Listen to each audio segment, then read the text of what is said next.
What's good, everybody? Anti-Yami here, and we're back with another video. And in today's video, we are looking over a really insane deck. We're looking at Spellbook Dogmatica, a deck that I kind of covered a couple months ago, and we're here with the Spellbook God.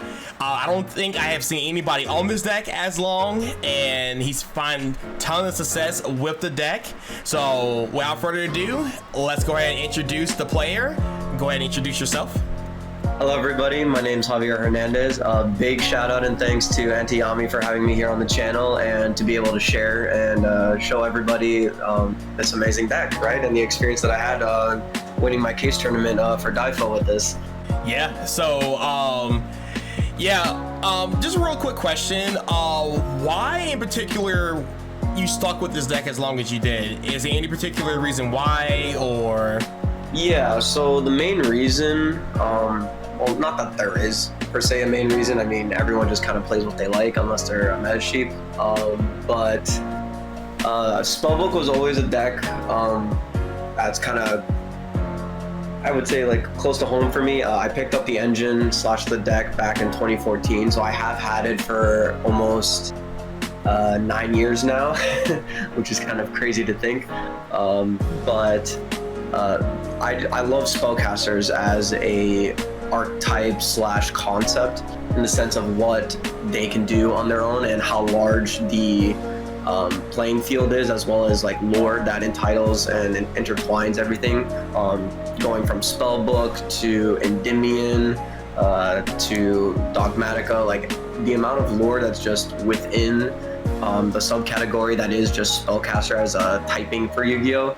Is completely wild, and I honestly think it's probably the best or the second best supported typing within Yu-Gi-Oh! To begin with, next to dragons. Oh yeah.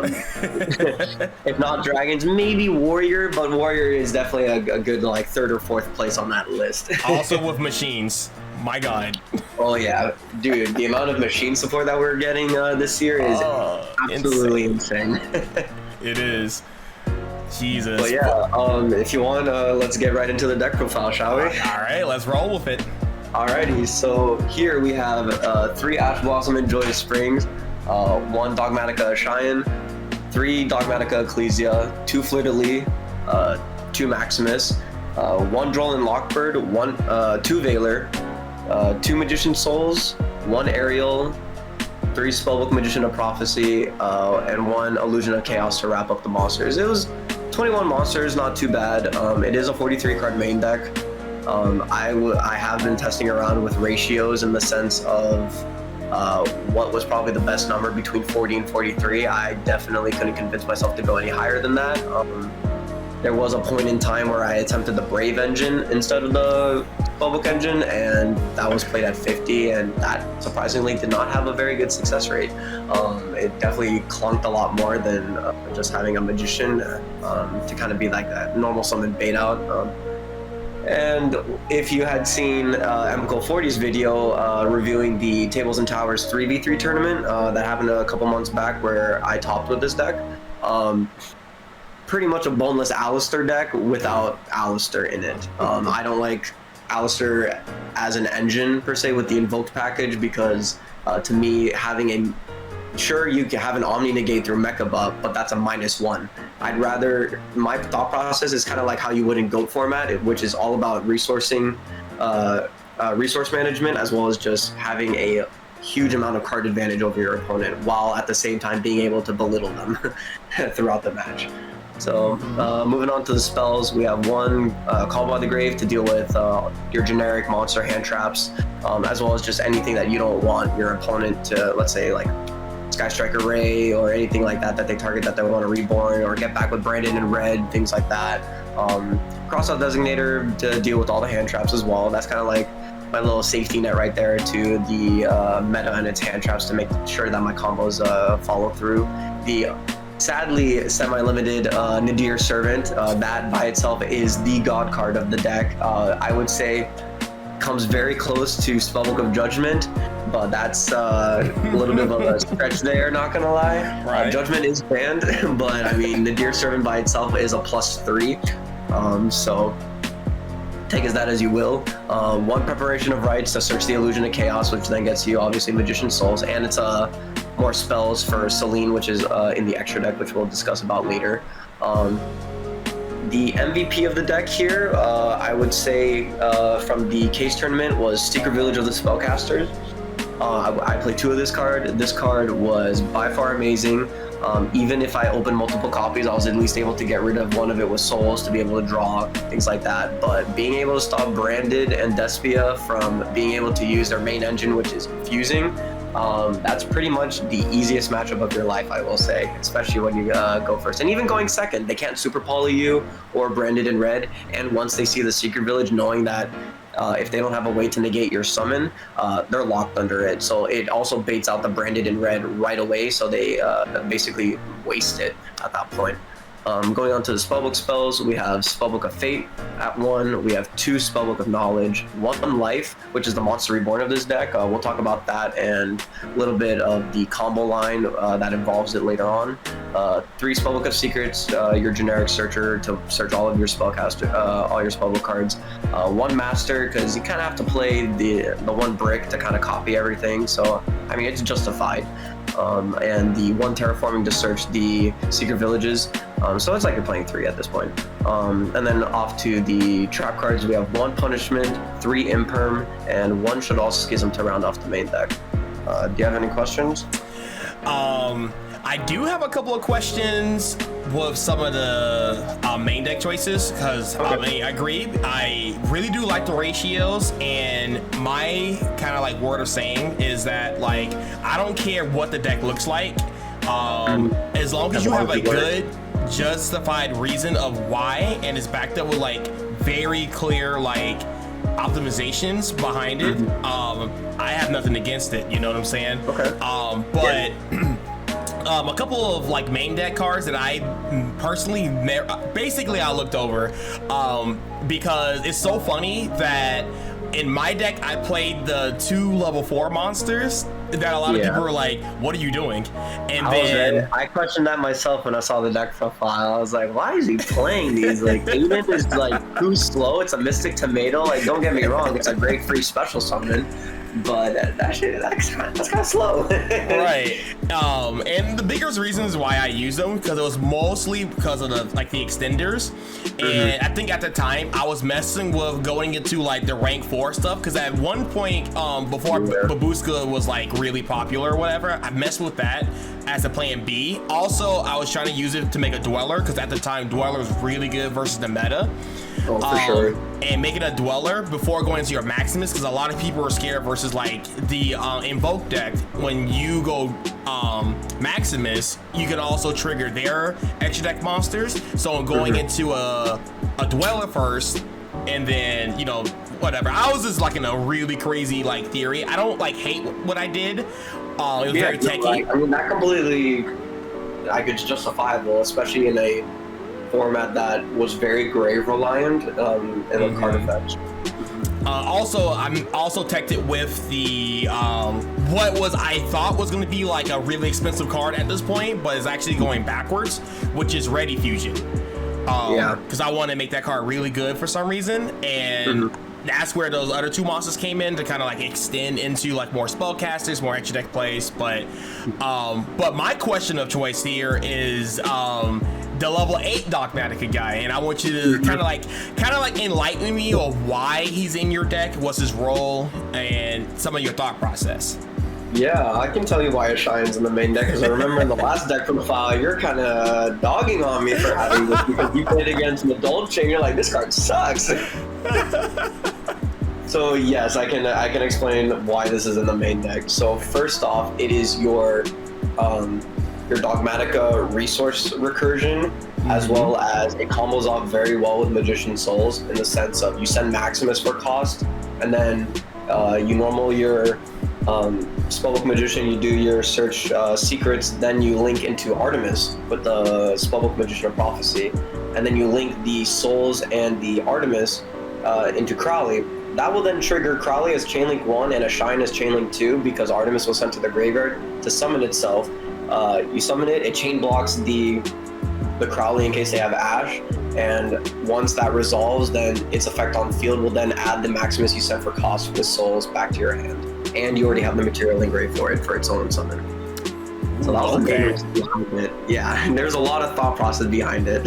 Yeah, it has to be, because it's like the very first time I've ever seen this card in somebody's deck. So I obviously was, Papega. I didn't understand the big brainness behind the card. So I'm pretty sure now this enlightens a lot of people. They're like, oh, well, you know what? That's not a bad idea. So yeah, I like that. Also, the simplest interaction with it was basically when you saw it, or not even just it, but if you had a Dogmatica in hand plus Nadir Servant, if you kind of like bricked a little bit, or you needed to get to the Schism play but you didn't want to discard anything, so you would go Nadir, send App Clone, and then on a new chain you would go a Shine Chainlink 1, App Clone Chainlink 2, search your Shadal card with App Clone, discard a Dogmatica, and then summon a Shine, and then on resolution a Shine would get back the Dogmatica you pitched for the App Clone send. So that it kind of made Nadir Servant costless in the sense of, just having to discard a card, right? Makes sense.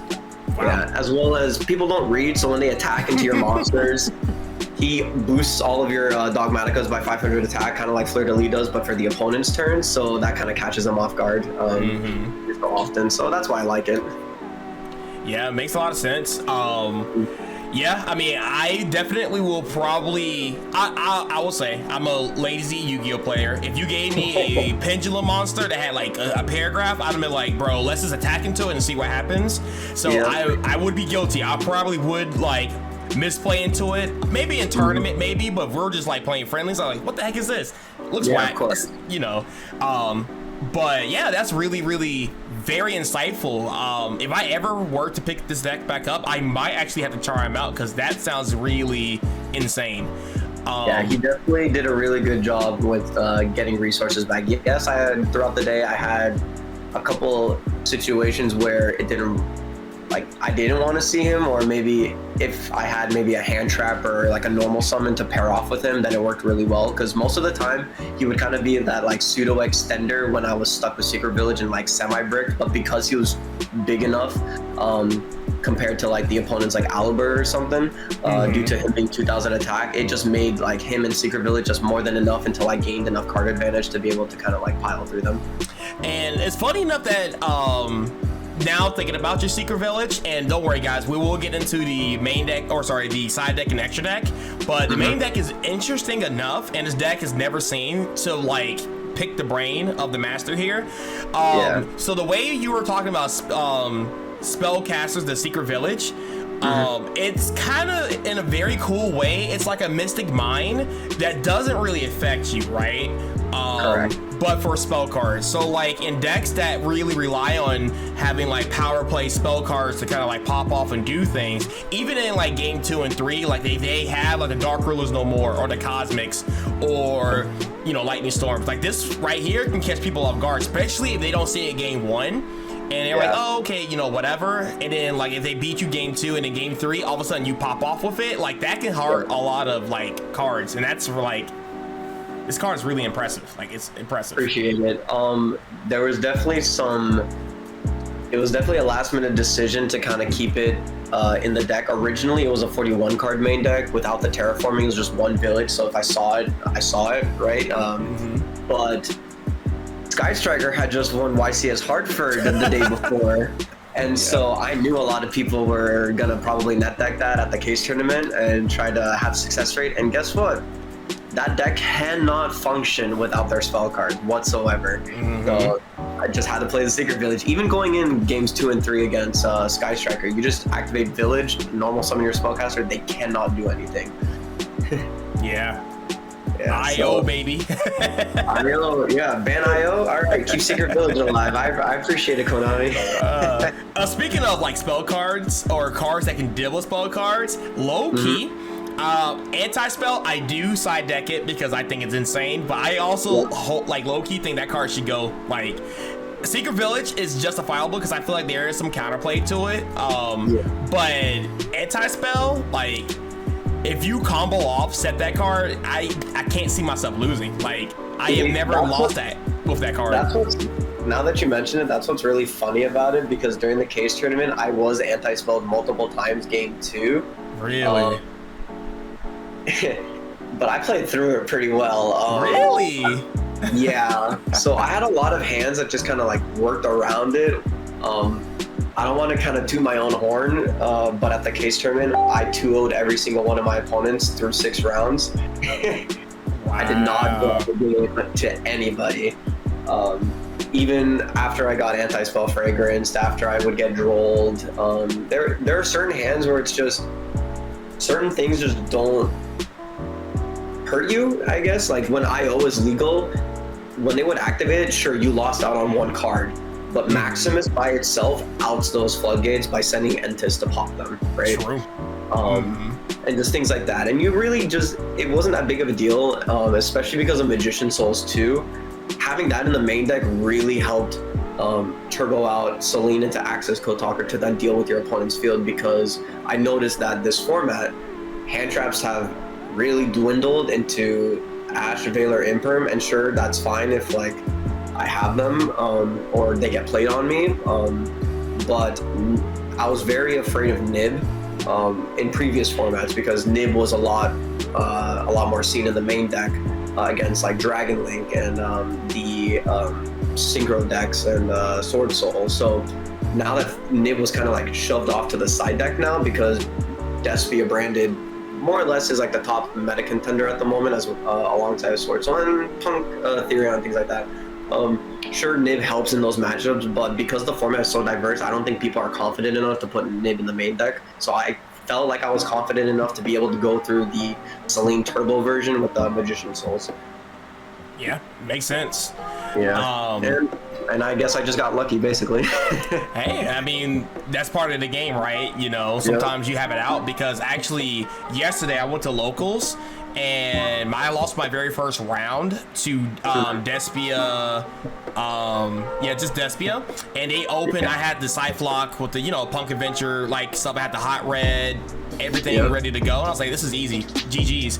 But my opponent was like really confident. He was like smiling, kind of like didn't care what I was doing. So I was like, well, why is he doing this? Is it like, did he give up? So I ran into Super Poly Droplets. And since I had a light and a dark on board, he went into the I think it's called the Perstikion, or the giant 32. Yeah, and I had the of course he droplets my Baron, the Hot Red, and my whatchamacallit, the Dagda, and then Super Poly that. So Dagda was light, the Hot Red was dark, and then because he did normal summon the Aliber to activate the effect, and then I got droplets until I crest. And then takes my Hot Red, beats over like my entire board basically, and still had the Branded Fusion, so he had the Mirror Jade on top of that too. I was like, crap. And then my top deck for turn was Anti-Spell, because I committed everything to my play, and I was like, yeah, that's it. So, you know, sometimes you just have the out, and it's just what it is. Well, but funny that you mentioned that you had such an issue against Despia, because that was something I was having issues with in testing, right? Before I decided Shadal Ariel needs to stay in the main deck. Oh, so, yes. The reason why we're playing that as a one-of, funny enough, it's 1,000 attacks, so it does facilitate the Almirage line of play if you open a Dogmatica and that card by itself. But against Despia, one thing that I hated the most was activating Maximus and then sending their Albion and Titaniclad and then playing on my end phase. So if I know I'm playing against Despia or any branded variant, then I will, instead of adding Schism, I will add Aerial, discard it, and banish their graveyard so they don't plus during the end phase, and that really catches them off guard. That definitely helped in round 5 against the Despia player that I played against. Oh, can we also talk about this real quick too? Bro, if she was a spellcaster, can we talk about it? Yeah, go for it. Like, I mean, we're not gonna get into it, whatever, but every single time, because I have put her in my main deck and took her out and put her in my side deck, and I kept grieving over the fact that if she was like spellcaster, she would have been 1,000% in my deck 100% of the time. She's so good, but it's very unfortunate she's a psychic, but I will say, due to her being a water, that actually makes things so much better for this variant of the deck. I agree. Is it because of Toad? It is definitely because of Toad. Okay, all right. For sure. That is definitely the spicy tech in the extra deck, which we can now go along, unless you have any other questions about the main deck. No, everything was pretty much answered so far, so. All right. So off to the main, to the extra deck, we have, for our Link 1s, we have Artemis the Magistus Moon Maiden, we have Relinquished Anima, 1 Salamangrade Almirage, and a Secure Gardna. Off to the Link 2, we have Crowley the First Prophecyr, which searches our Spellbook cards.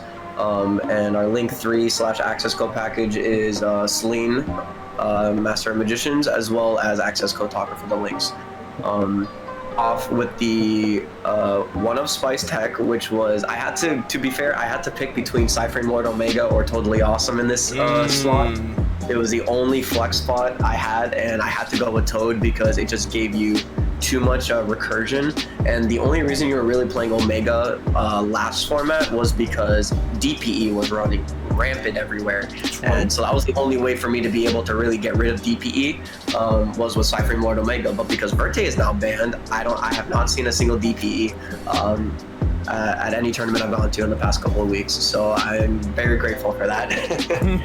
Me too. Yeah, and then off to the last bit, for the fusions, we play 1 Titaniclad, the Ash Dragon, 1 Elder Entity Entis, and for the Shadal stuff, we have 2 Window, 1 Construct, and 2 App Clone. Now, for most people, you either see 1 Window, 1 Construct, 1 App Clone, or 2 Window, 1 Construct, 1 App Clone, but I chose to play 2 App Clone. Originally, that second App Clone was a Elder Entity Entis for the second copy, because there have been situations where in the grind game you kind of want that extra pop, which is why like why it was so important, because Omega was taken out for Toad. But at the same time, you had the space in the previous variant that didn't play Magician Souls in the main deck because you don't play the Crowley, the Celine, or the Access Code in that variant. So, but here, I wanted to my thought process for this tournament was I want to capitalize on Dogmatica Maximus as much as possible, ripping my opponent's extra deck. And people are like, well, why are you doing that in a branded format? And I was like, well, first off, I'm playing Ariel, so if you want to do that, go right ahead. Same with against Eldritch. Against Eldritch and Despia, Ariel is your best friend.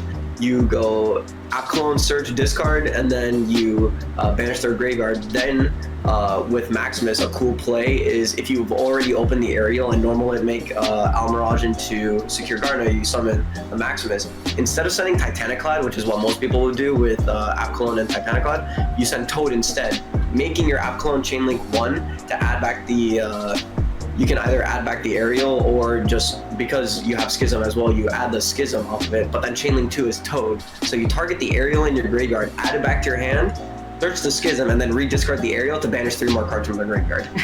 That's insane.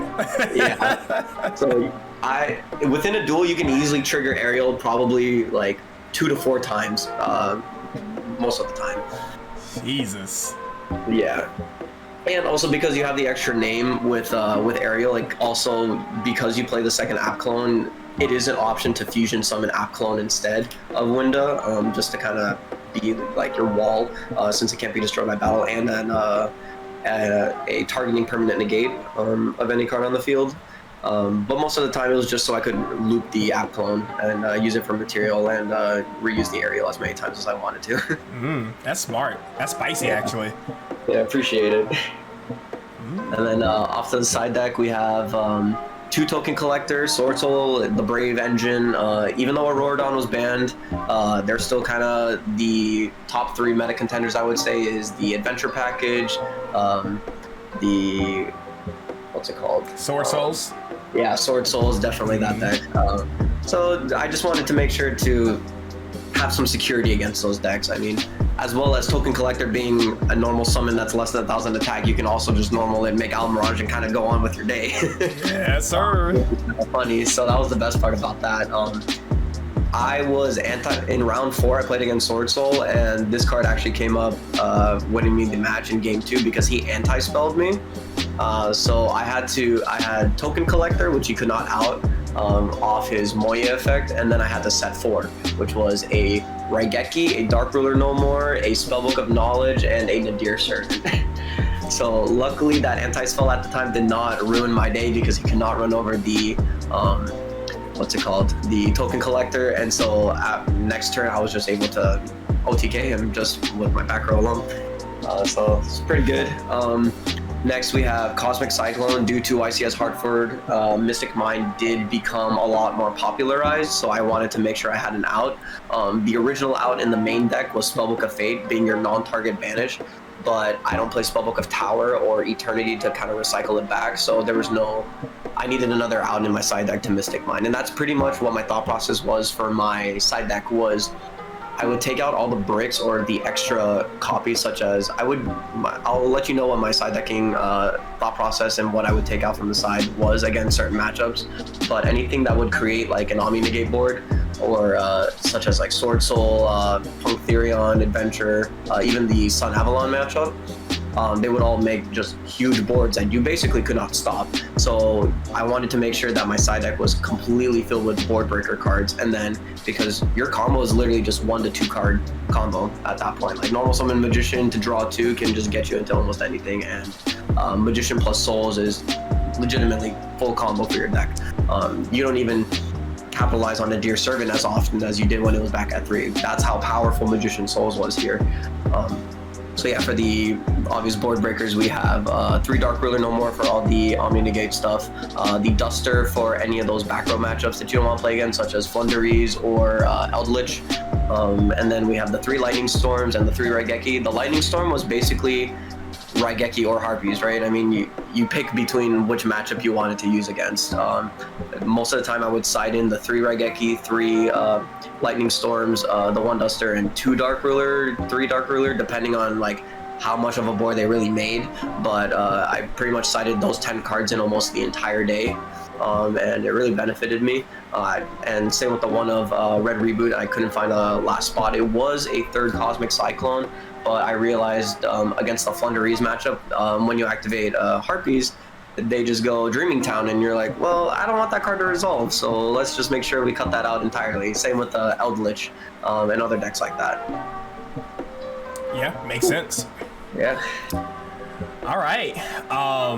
Yeah, I think this deck, and I will say this for like a lot of different decks, because I actually saw, I think a hero deck that got first place at some regionals not too long ago, and he basically said that Yu-Gi-Oh at this point is so diversified that you could almost win it with any deck if you put your heart and soul into it and you play really out of your mind. Yeah. So that even goes to say with this deck too, because I was a very big fan of this deck when I used to play it at locals, because people thought like this is the coolest thing ever, or you know, misplayed because they didn't know what the heck I was doing or what my end board was gonna look like, right? So I actually won 3 locals in a row with this deck, like undefeated 4 times. And people caught on and they saw that my deck was really weak to Droll, so people were citing Drolls, and I was number 7 Blue Boy and basically passed turn. But yeah, that is the worst feeling getting Drolled. And also Gamma, because I actually ran into a lot of Gammas on Blue Boy, and I was like, I need to go into an extra deck monster so I can extend my plays, and getting Gamma there would suck. And I was like, yeah, that's not a turn skip there, but I agree. That was the big issue I had in previous in the past 2 formats, was dealing with Gamma and Droll, which is why Cross Out and Droll were at 3 in the main deck, and Gamma was just kind of, you did your best. Like if you had Ash Blossom, you kind of ash it for the most important like aspect of it, and then if they Gamma you later down the line, you just hope you have enough follow-up to kind of stop what they're doing. But other than that, I mean, yeah, I have to admit, a lot of people just don't know how to play around the deck, or once they do figure it out, I think they've already gone through, they're already stuck in such a loop, and you've already got your engine going off so much that it's kind of too late for them to be able to stop you. Correct. Yes, sir. But other than that, like I said, I do appreciate you hopping on and kind of reviving. I hate to say that I looked at this and I was like, dang, I kind of want to put it back together. Because I've been exploring a lot of different decks too, because I've been on, like, I try a lot of different decks, and the deck that I actually dumped this deck for, and I'm pretty sure you've seen the deck profiles, and a lot of times it's a little cope, but I'm pretty sure you probably see my dream deck, where it was playing like the Eldritch with the Sky Striker stuff. With and again, a lot of people hated me for that deck because a lot of times when they look at it, they're like, yo, this deck doesn't make any sense. But if you pilot it, you know, right too, because after I played this deck, I went on to win like another locals with that deck. And I actually got into a DB money match versus Sword Souls when Sword Souls like first became like very, very popular, and I won 3 times in a row for $20 each because one, he didn't know what the deck did, and it was just like conflicting because he saw at one point, because sometimes you don't see like all the engines, sometimes you just see the Sky Striker engine, and they're like, okay, so he's playing Sky Strikers, and it's like, you know, 45 cards, what's going on? And then all of a sudden they see Eldritch stuff, they're like, what are you playing? You know, so yeah, if you put your heart and soul into any deck and you really like flourish it, I think you can make it work. Yeah, I don't think so. I definitely built the deck to basically be that kind of meta contender, or like the gatekeeper that keeps everything in check. During the case tournament for Dream Wizards here in Rockville, Maryland, it was a 6-round tournament. I played against round 1 against a virtual world Phantom Knight player, which was an interesting combination of things. But after that, it was pretty much a diverse meta the entire day. I played against the Adventure Sun Avalon deck. Round 2, round 3 was against Tri Brigade branded. Round 4 was Sword Soul, 5 being Despia branded, and in the finals, playing against Floowandereeze, which is one of the I will say I disrespected that player because the match was finished in less than 10 minutes. Jesus. Yeah, so one thing apologies for tooting my own horn, but I 2-0'd all of my opponents that entire day, finishing my matches pretty much by the 20-minute mark, if not earlier. So I spent a lot of the day just kind of like chilling and waiting around for the next round to start. That's a good feeling to have. Yeah. That's the other thing.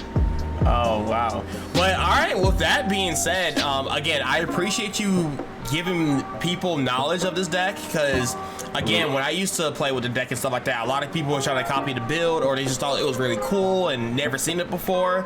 So the fact that this deck is showing success even in a format like this, where Despias are all over the place and Sword Souls are crazy, and even like Floowandereeze, you know, not being, I guess, like a tier 1 deck, but it's a very broken deck if you don't stop it. And this deck just, you know, again, I would have to say it is a very rogue deck, but even rogue decks in this format can be very scary, especially if you don't know how to stop it. Exactly. And I don't know, just bring me a little bit of just like that fire back to play it again, because this deck is spicy. And if you guys have not tried this deck, try it with this skeleton right here. Just try it out. It does take some thought process, because he did not talk about how difficult and how hard it is to see the lines of this deck. It's not free to play. It's not. This deck is very difficult. You definitely have to know the matchup and what you're playing against to be able to know what you're doing. I guess if you want a little bit of an example of a standard play, we'll just use Spellbook, Magician of Prophecy, and Magician Souls as the 2-card combo. You would activate Souls, sending for cost Maximus, and they'll be like, oh, interesting. You're playing that, right? Like, most decks don't send Maximus for cost for Magician Souls. So you summon Souls, then you normal summon the Magician, searching your Spellbook of Secrets, and that's where you kind of hold that in hand, because you're going to need that card later on based on what's going to happen next. So then you link the Magician of Prophecy into Artemis the Magistus Moon Maiden in your extra monster zone, and then link those 2 away for Crowley. And you're asking, why do you do that? Why link into it when you already have the materials on field? Well, first off, if you've opened a Maximus already, you needed the material in graveyard, which turns into the Artemis for its summon, as well as it's kind of just like that extra, and as well as if you set up your Schism, it helps out to being your light target for Shaddoll Construct. So once you've done that, you make Crowley the first Prophecyr, and remember, you have Spellbook of Secrets in your hand. So the next 3 cards off of Crowley that you reveal to your opponent are Spellbook of Life, Spellbook of the Masters, and Spellbook of Knowledge. To be fair, because of the secrets that's in your hand, it doesn't matter what you get in this situation, because that secrets will then search you the last 2 cards that were revealed off of Crowley. So let's say they gave you Spellbook of Life, you're like, awesome, you use that, You activate secrets, get the master, revealing the life with master to copy the secrets and get your knowledge, which is your draw 2. Then you'll go Spellbook of Life, banishing either the Magician's Souls or the Magician of Prophecy from the graveyard to re-special summon your Maximus. Here, you will activate Spellbook of Knowledge, sending the life to the graveyard to draw 2.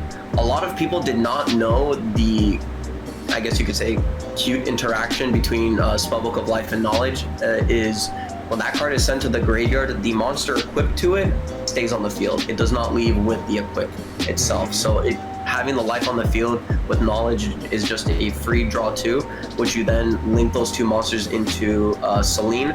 Selene at this point will have 4 spell counters on it. You can remove 3 and then re-special summon back the Maximus that was sent off the Magician Souls, and then you just proc its effect and kind of go off from there.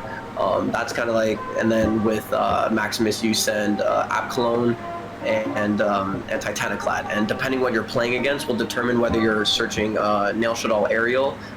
You only do that when you're playing against the Despia matchup. Otherwise, in any other situation, you will search Shadal Schism. And then you have a free Ecclesia, Fleur de Lis in hand, and a Winda ready to proc itself. And that's all off 2 cards, by the way. Yep. And you've easily gone probably +4, maybe 5 against your opponent, just off of 2 cards. Yeah, because I remember one time when I used to play this deck, I think if you're counting all the cards on the field and what was in my hand, I had 11 cards total. Yep.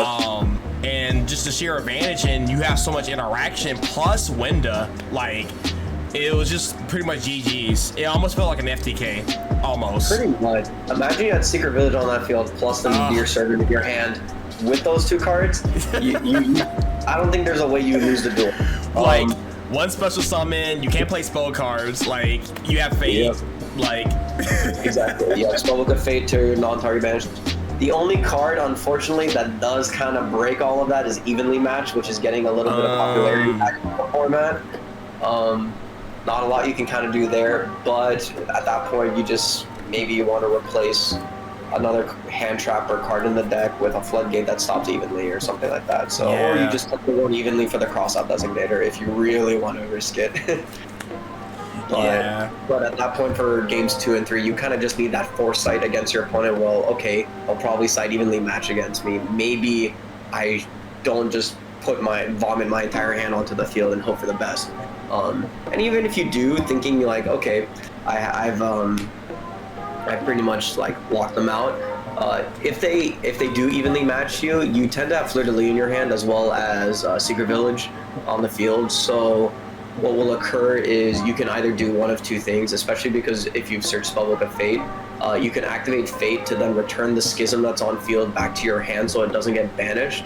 And then you can, for next turn, and then you can either choose between the Dogmatica monster on the field or the Secret Village of the Spellcasters, because this format is, to start off your engine, you kind of have to go into an extra deck monster. So if anything, that Fleur de Lis that's been in your hand, off the search of Ecclesia through Titaniclad, you can kind of just resummon the Fleur de Lis. Even though it might not be able to negate something, at least they're still locked under the Secret Village regardless. They kind of have to summon.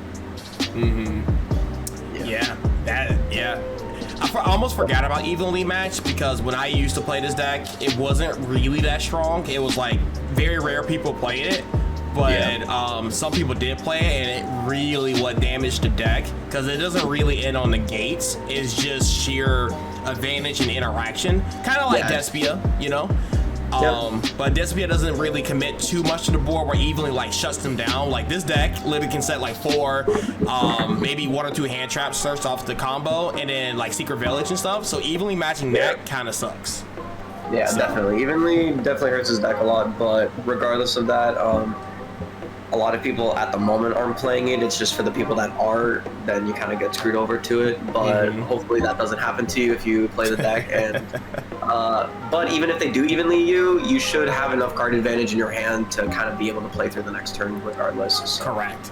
It's just a coin toss at that point. Correct. Because I'm a man of like many decks. You know, I always have that one random weird deck, kind of like this, or like Dream, or I guess eventually I turned into a base player because base was just so, you know, depending on what your hand was, it's kind of like what you have on board, and I just kind of like the engine decks, you know. So, but I do play other decks on the side that doesn't just like, oh, I'm playing Sword Souls or I'm just playing Despia. I like these kind of decks, right? But kudos for you to stick it through and kind of like push the meta for this deck. I might actually bring it back for myself and kind of use some of these techs. I would love to collaborate with you with that, because I am in the process of deck building another variant of this deck that I think people aren't ready for. I'm just gonna give a little spoiler behind it, but it is going to be the Dogmatica Ritual variant. That's so funny because not even a week ago I went against somebody that was playing like the Ritual Dogmatica, and I knew that the level 4, the one that looks like Ecclesia, yeah, the White Relic, that was the first time I pulled her multiple times, looked at her, and just assumed she was bad, and never read her effect. And I read her effect for the first time last week, and I was like, you know what? You know, if you build the right deck, she's not bad. She was actually annoying because actually I lost that duel because they actually decked me out of my extra deck. Yeah. I was like, what just happened? I played a Brave token ritual variant of Dogmatica for the New Jersey Edison regional, and for the first 5 rounds I went undefeated because I just ripped my opponent's extra decks apart. Base could not play. The DDD player I played against could not play, which was very funny. I felt really bad for him because every time he tried to do something, I just ripped the Dual Ex Machina out of his extra deck, or the King Genghis, so he couldn't play. And then game 2, I did kind of sack him with the Lightning Storm Raigeki against his board, and then I just proceeded to rip his extra deck apart. But within my first turn, I think I ripped, probably with Maximus, the Ritual spell, as well as White Knight of Dogmatica, probably about 4 cards. Jesus, that's insane. Yeah. If you ripped the Hulk out of my deck, I'll cry. Like, I'm gonna be honest with you, I am lost without Hulk. Now that it's at 1, I'm gonna love looking at my opponent's extra deck. And that was the best thing about that regional and that version of the deck, is it's all about information. Once you know what they're playing, you can completely strategize your combo based around the information that you see just by looking at your opponent's extra deck. Absolutely, for sure. Thank you so much for having me here, Antiyami. It was a pleasure. I love that we were able to kind of discuss and share the thought process behind the deck build and how it performed throughout this format. Yeah, absolutely, man.